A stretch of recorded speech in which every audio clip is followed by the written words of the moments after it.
Taste the Daily. பத்திரிகையாளர் சவுக்கு சங்கர் மீதான குண்டர் சட்டத்தை ரத்து செய்ய உச்சநீதிமன்றம் உத்தரவிட்டுள்ளது. சவுக்கு சங்கரின் தாயார் தாக்கல் செய்த ஆட்கொணர்வு மனு மீதான விசாரணையில் குண்டர் சட்டத்தை திரும்ப பெறுவதாக தமிழக அரசு தெரிவித்த நிலையில் குண்டர் சட்டத்தை உச்சநீதிமன்றம் ரத்து செய்து வழக்கை முடித்து வைத்தது. இதனைத் தொடர்ந்து வேறு வழக்குகள் நிலுவையில் இல்லாத நிலையில் பத்திரிகையாளர் சவுக்கு சங்கரை உடனே ஜாமீனில் விடுதலை செய்ய தமிழக அரசுக்கு உச்சநீதிமன்றம் உத்தரவிட்டது.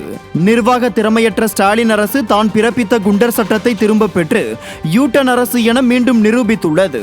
இந்த நிலையில் மதுரை மத்திய சிறையில் இருந்து ஜாமீனில் வெளிவந்த சவுக்கு சங்கர் பத்திரிகையாளர்களை சந்தித்தார்.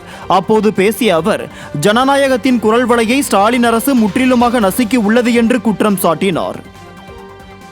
தமிழக முதல்வர் திரு ஸ்டாலின் அவர்கள் பத்திரிகை சுதந்திரத்தை குரல் வலையை நெரிப்பதில் முன்னணியில் இருக்கிறார். தமிழகத்தில் இன்று சுதந்திரமாக பத்திரிகைகள் செயல்பட முடியாத ஒரு அவலச்சூழல் நிலவுகிறது.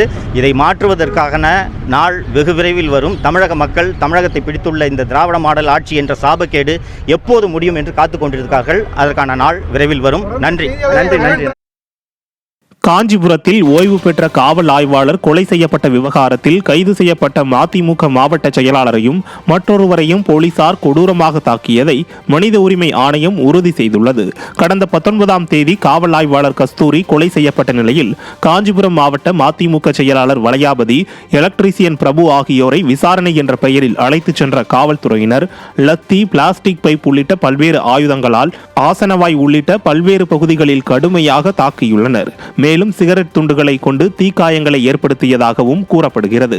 இதனால் வளையாபதிக்கு கல்லீரல் செயலிழந்து வேலூர் சிறைச்சாலை மருத்துவமனையிலும் பிரபு செங்கல்பட்டு மருத்துவமனையிலும் உயிருக்கு ஆபத்தான முறையில் அனுமதிக்கப்பட்டுள்ளனர்.